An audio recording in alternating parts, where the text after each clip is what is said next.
Good day and welcome to today's Sport Rep show. I'm your host, Limba Mupetami. Let's get into today's Sport Rep hit list, that is. So let's get into it.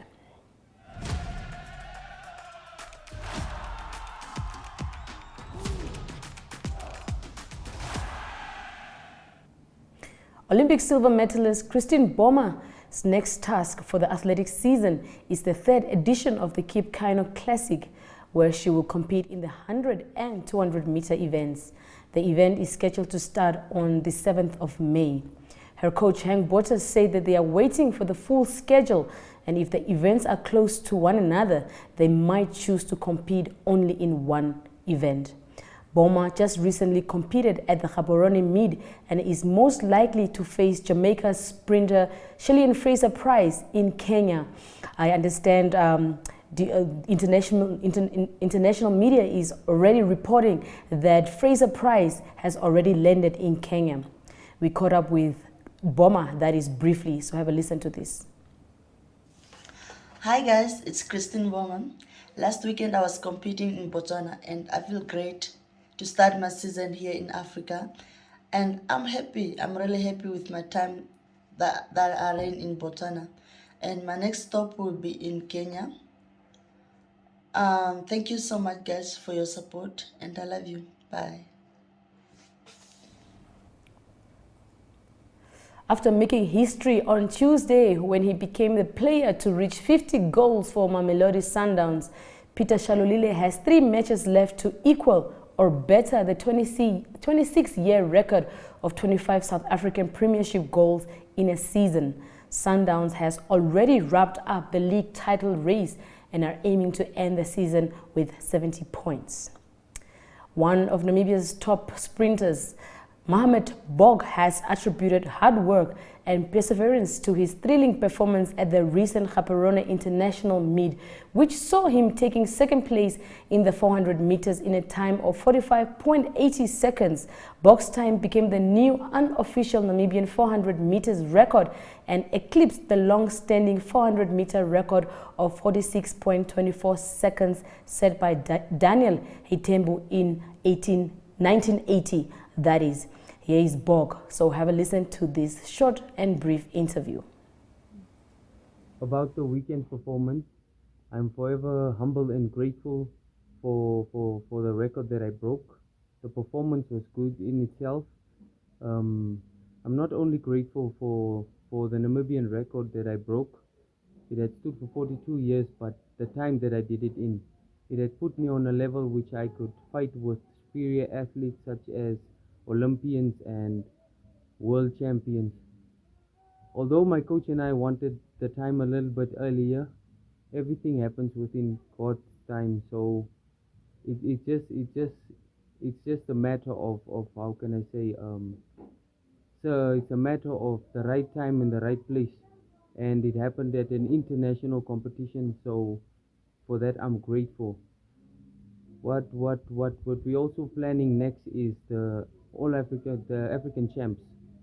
So with this time that I've ran, I'll be able to fight for medal positions, and with that I can also work on qualifying for the world champs or the Commonwealth Games that is coming in later in this year. So that's the goal, and yeah, that's it. Namibian martial arts fighter Veja Hinda is back after winning gold at the IMMAF Africa Championship in South Africa.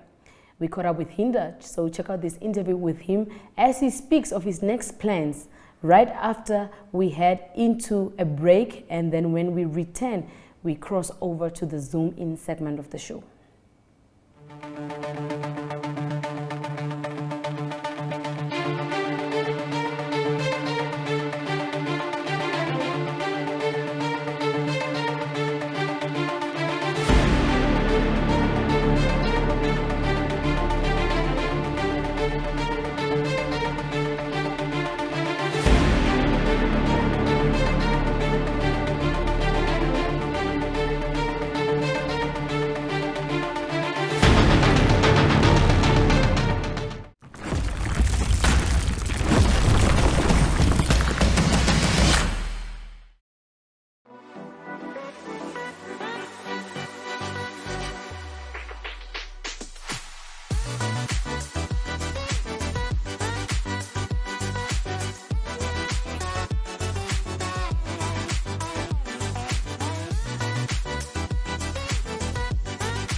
Close to 400 learners have converged on Tsumeb for the Namibia Private Schools Organization Games, which started today and end on Saturday. Tsumeb Gymnasium is hosting this year's event. Watch these highlights, or rather a teaser of what is going to happen, or rather what is happening in Tsumeb, right after we take another short break and cross over to Spotify, the youth segment of the show. Don't move an inch.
Ocho is hosting its biggest cricket tournament with 12 participating teams.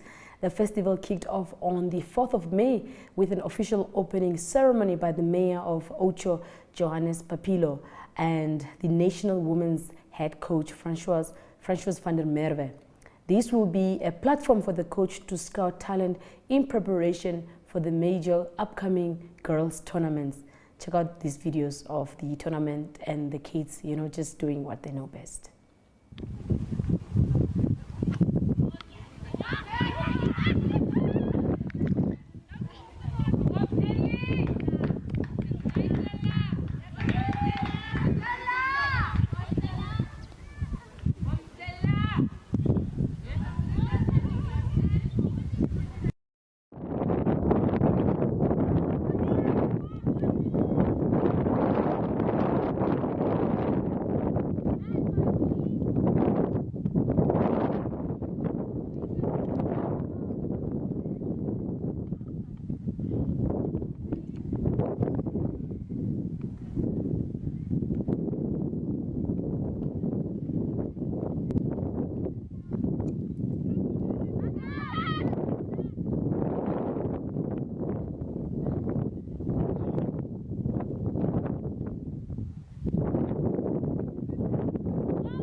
Cricket development doing so well there in Ocho.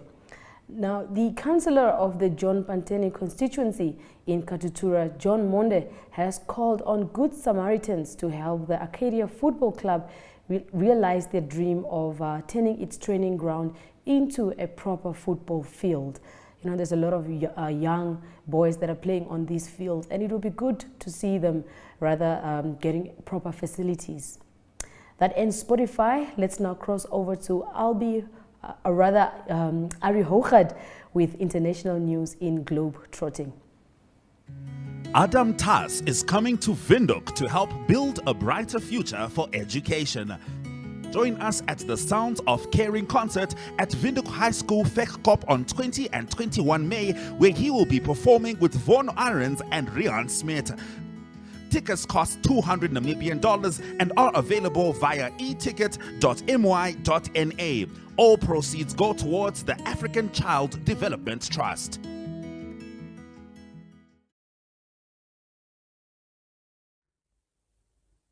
Good day everyone, time for international sport, and we start off with soccer news, and it's still the UEFA Champions League that is in the news. A big game that was played, and that was the second semi-final. It was between Manchester City and Real Madrid. It was Manchester City that carried a 4-3 lead into this game. No away goals is applicable in this time, but it was Real Madrid that went through. They won the game by 3-1 to have an aggregate win of 6-5.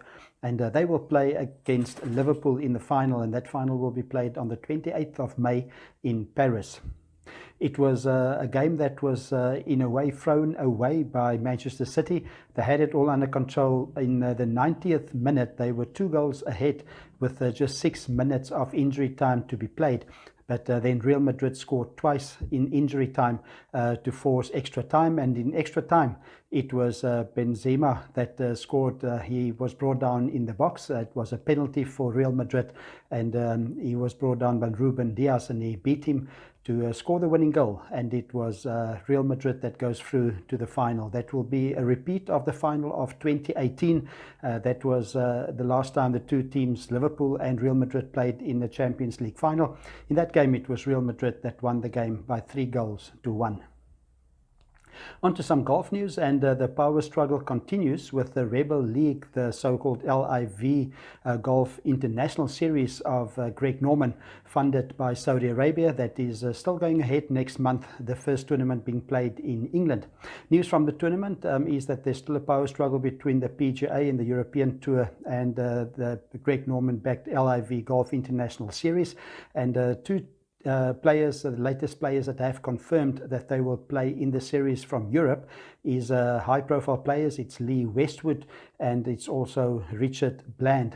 Both of them will play. There's still speculation that Sergio Garcia's name is mentioned, but that is not confirmed at all. And also there were also speculation of South African Louis Oosthuizen, but that's also not confirmed. That is all still speculation. And now we continue with tennis news on international sport, and news from the Madrid Open that's being played on clay. The men and women playing in that tournament is in the men's draw is that Andy Murray of Britain has withdrawn for his game against Novak Djokovic, the #1 seed. That is because of illness. So Novak Djokovic has got to walk over to the next round. Other high-profile players that was in action is third seed Rafael Nadal. He's in action after being injured for 6 weeks. He shows good form. He beat, in the round of 32, he beat Mojmir Kecmanov. He is from Serbia. The score there was 6-1 and 7-6. Other seeds that's through is a #2 seed Alexander Zverev of Germany is also through to the round of 16, and then also Stefanos Tsitsipas, #4 seed, also still in the tournament. So all the top 4 is still in the tournament. In the women's draw, it was Ons Jabeur. She's from Tunisia. She continued with a good form. She beat former major winner, that is Simona Halep of Romania. She beat them quite convincingly, 6-3 and 6-2 to go through to the next round. She will play in the next round against Katerina Alexandrova, and she's unattached. Let's finish, let's close with some motor racing news, Formula 1 racing news. It is this Saturday, the Sunday, it is the Miami Grand Prix that's going to take place in the USA. News from the Formula 1 is that the 2 race directors have not been confirmed to be at the race. A week ago, they both tested positive for COVID-19. There's now 2 race directors. That was after all the chaos last year in Abu Dhabi with the race director then Michael Macy of Australia making controversial calls. So now there's 2 race directors, but both of them have COVID-19 and in doubt to be at the race. It seems like the one, Eduardo Freitas, he will definitely not be able to make it, or that is from reports, but it seems like Niels Wittich might be able to still make it if he can show a negative result and fly in just before the race. If it's not possible for either of them to be at the race, they will be in a race control operations room, and that will be in Geneva. It will be done over the internet then. That's the international sports news for now. I hope you have a great sport day, and we talk again tomorrow. Goodbye.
That wraps up today's Sport Rep show. We will be back again tomorrow with another brand new show.